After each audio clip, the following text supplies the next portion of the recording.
Liquidity, the first component of wealth. Number 0, is a rich person without liquidity really rich? In the last article, we mentioned that in order to have confidence in investing, you must first crystallize your goals. You need to be specific about your goals, so that you can be sure that investing is the right vehicle to achieve them. Why are you studying, working, and investing? What goals do you want to achieve? Most people will have a vague goal like, I want to be wealthier. Those who are more specific will have wealth goals expressed in terms of net worth, such as, I want to have a net worth of $1 million. We believe that these goals are not specific enough. Quantified net worth is only a small part of the many components that make up wealth. For example, is someone who lives in a $2 million home necessarily wealthy if they can't sell their home or take out a mortgage on it? They may have a high net worth, but they may not be wealthy. Starting today, we're going to learn about the key components of wealth, one by one, so that when you're done, you'll be able to set really specific wealth goals and understand how investing is an important tool to help you get there. The first key element of wealth you'll learn about is liquidity.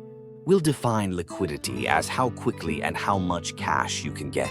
Let's think about the importance of liquidity together by looking at some examples of people we often think of as wealthy but who are not liquid.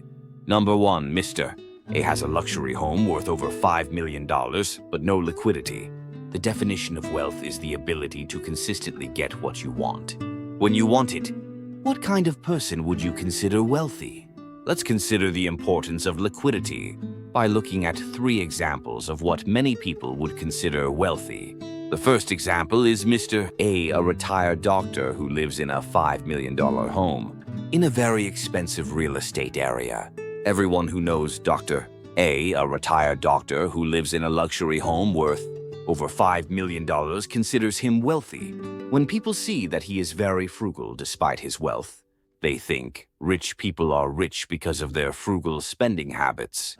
But in fact, he is frugal because he has no choice but to be frugal. Why? First of all, he's retired, so he doesn't have any income right now. He has $1 million saved up and he's living off of it. But he's spending it carefully because he's worried about when it's going to run out. There's also the taxes that come with owning a home. Many countries, including the United States, Mexico, Japan, South Korea, and others, charge a property tax of between 0 and 2% of the appraised value of your home each year. Mr. A's property taxes are a constant, even though he has no income. A retired doctor who practiced medicine all his life, Mr. A is not particularly financially savvy. He can't invest his $1 million savings to generate enough cash flow to cover his living expenses. Similarly, he doesn't know how to make a profit on a $5 million mortgage, so he doesn't take out a loan because he thinks it will only add to his interest costs. It's not even easy to sell the house and move somewhere else. His property is appraised at $5 million because the last real estate transaction was for $5 million. But he doesn't know how much he can sell it for at this point because it's not trading hands. He doesn't know when he'll be able to sell it. And he doesn't want to move because he's lived in it for so long. For various reasons, he doesn't have liquidity, so he lives frugally despite having a very large net worth. Despite having a large net worth, he lacks the ability to consistently get what he wants when he wants it. Number 2, Mr. B has a wealthy entrepreneurial father, but no liquidity. The second example is Mr. B, a 20-something with a wealthy entrepreneurial father. Despite his young age, Mr. B owns a luxury sports car and wears a luxury watch. Everyone around him knows that he can afford this kind of spending because he is the son of a wealthy entrepreneur. Everyone around him thinks he's wealthy. He had expensive things, but he was frugal in his life. And when people saw him, they thought, oh, so kids who grew up in a rich family are trained to spend well. But the reality was a little different. His spending was only possible with his father's permission. In other words, he has no control over his money. He can only spend what he wants by always doing something his father asks him to do. He lacks the ability to consistently get what he wants when he wants it. Because he don't have control over his money, he lacked the liquidity to get the amount of cash he want to. He may have a sports car and a luxury watch, but that's a far cry from the appearance of wealth we should strive for. Number 3, Mr. C lacks liquidity because he has assets with volatile prices. Mr. C, who is in his 30s, has been successful in investing in cryptocurrencies and currently holds $1 million worth of cryptocurrencies at market prices. Everyone around him is envious of his success.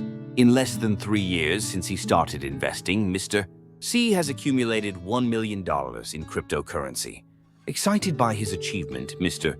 C brags about his investing skills and wealth to everyone around him, and everyone around him envies him. He told others that since he had accumulated $1 million in 3 years, he could easily become $10 million rich in 10 years. But in reality, his true feelings were different. Holding such a volatile cryptocurrency always made him nervous, because he didn't know when his wealth would drop dramatically. He couldn't spend as freely as someone who actually had $1 million in cash. Instead, he's living with extreme frugality, saving up to buy more when the price drops. In other words, Mr. C has a high percentage of his assets in cryptocurrency, which is so volatile in price that he doesn't have the ability to consistently get what he wants when he wants it. Number 4, do you have liquidity? Let's check. Mr. B and Mr. C are all not living a wealthy life because they have no liquidity. Here are some of the reasons why they are not living a wealthy life. Mr. A, who owns a very expensive property, has 4 problems. Most of his wealth was in his primary residence, which was very illiquid because he couldn't sell it. It was also a property with very low transaction volume. Even when he did decide to sell, it was difficult to find a buyer. The property continues to generate property taxes, and he has no other income. He didn't have financial literacy.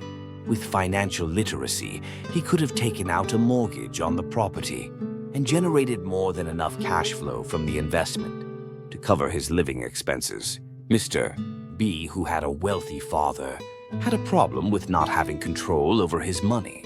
Mr. C, who held a large amount of cryptocurrency, had a problem most of his assets were in cryptocurrency, which is extremely volatile. There are many examples of people who appear to be very wealthy when you don't look closely enough, but are actually living a life that is far from wealthy. We can't say they are poor, but we should recognize that they are far from the wealth we should be striving for. The reason they are not wealthy is because they are not liquid. So our goals should always include an element of liquidity.